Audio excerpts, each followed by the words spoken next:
datang di podcast Ruang Dakwah. Jadi pada episode kali ini kita akan membahas atau mengkaji suatu surat di dalam Al-Quran yang sangat istimewa, yaitu surat Yusuf. Bersama saya Aisyah, dan juga di sini ada dua narasumber kita yang hebat. Ada Kadin dan juga Kanada. Halo semua. Nah, jadi kita tuh akan mengkaji di dalam Al-Quran. Ternyata khususnya surat Yusuf, ternyata di dalamnya itu tidak hanya berisi tentang kalamullah saja, tetapi di sana kita bisa belajar bagaimana cara komunikasi yang baik dan berdakwah yang manusiawi dan juga efektif. Nah, mungkin gak usah lama-lama, kita langsung aja ke narasumber yang pertama, Kak Adin. Aku mau nanya, bagaimana sih cara kita memahami aspek-aspek komunikasi yang ada pada surat Yusuf? Baik, izin menjawab. Jika kita perhatikan, Al-Quran sejatinya adalah hubungan komunikasi yang paling agung antara Allah dan manusia. Di dalam Al-Quran, Allah tidak hanya menyampaikan perintah dan larangan, tetapi juga Allah berbicara kepada manusia dengan cara yang bisa dipahami oleh akal, bisa disentuh oleh perasaan dan relevan dengan realitas kehidupan. Seperti itu. Dalam perspektif komunikasi, Al-Quran sangat lengkap. Ada komunikator, yaitu Allah Subhanahu wa Ta'ala. Lalu ada pesan berupa wahyu. Lalu ada media bahasa. Lalu ada manusia sebagai penerima pesan. Menariknya, isi pesan ini tidak disampaikan secara kaku, tetapi dikemas melalui dialog, perumpamaan, dan kisah kehidupan manusia. Jadi, Al-Quran mengajarkan bahwa berdakwah tidak hanya isi pesan yang penting, tetapi bagaimana cara kita menyampaikan isi pesan tersebut agar bisa masuk ke dalam hati sehingga bisa diterima dan diamalkan. Seperti itu, Kak Aisyah. Oh, jadi komunikasi dalam surat Yusuf ini itu kayak jembatan Ya, yang menghubungkan antara wahyu dan kehidupan realitas manusia. Ya betul, seperti itu Kak Aisyah. Jadi surat Yusuf ini menjadi contoh yang sangat jelas karena di dalamnya Allah menyampaikan ajaran tauhid, kesabaran, dan juga keadilan. Seperti itu. Betul guys. Nah, menurut Kanada nih, aku nanya, apa sih jenis-jenis komunikasi yang bisa kita temukan di dalam surat Yusuf itu? Baik, dalam surat Yusuf itu banyak sekali komunikasi. Yang pertama itu ada komunikasi antar individu, yang mana Nabi Yusuf itu menceritakan mimpinya nih kepada ayahnya. Itu sudah termasuk komunikasi penuh kepercayaan, penuh kasih sayang. Dan yang kedua itu ada komunikasi persuasif, yang mana ketika istri Al-Aziz yang membujuk Nabi Yusuf alaihissalam menunjukkan komunikasi yang mempengaruhi orang lain demi kepentingan tertentu. Dan yang ketiga itu ada komunikasi konflik nih, yang mana Nabi Yusuf alaihissalam dan saudara-saudaranya yang mempunyai iri dengki, tidak percaya. Yang terakhir itu ada komunikasi dalam dakwah, yang mana Nabi Yusuf itu berbicara dengan dua pemuda di penjara.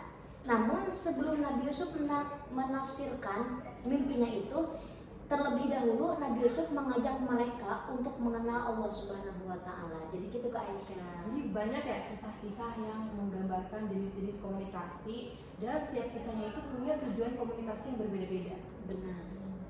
Yaitu hal ini menunjukkan bahwa Al-Quran menggambarkan komunikasi manusia secara apa adanya. Jadi gitu. Kesalahan Kak Adin ya. Baik.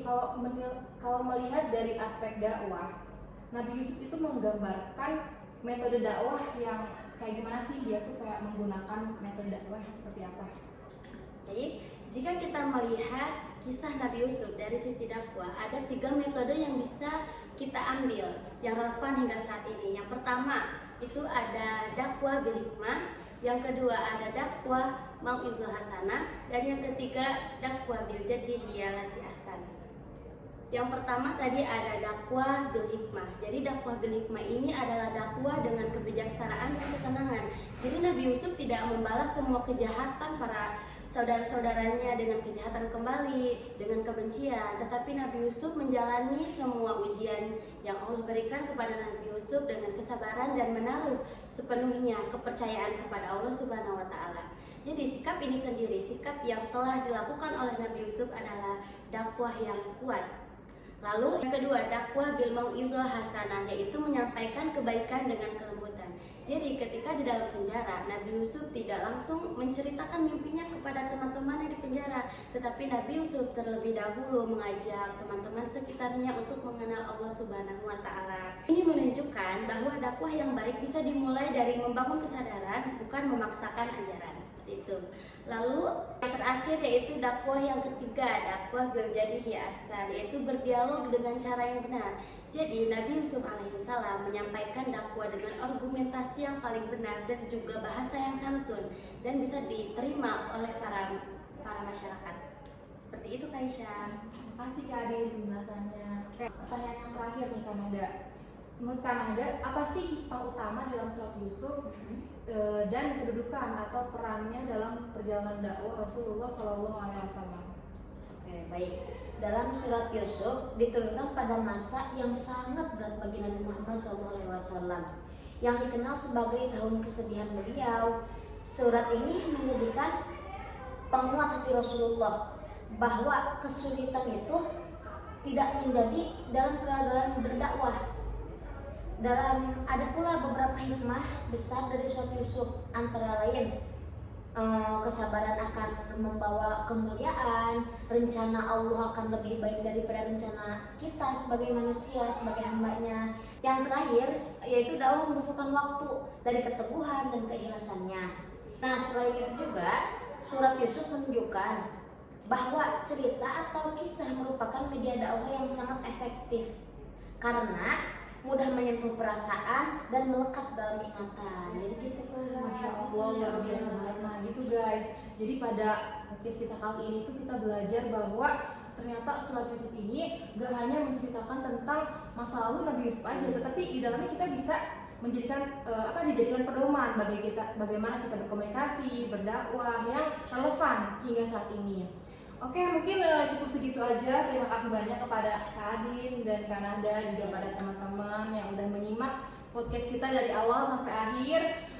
Mungkin kita bertiga pamit undur diri.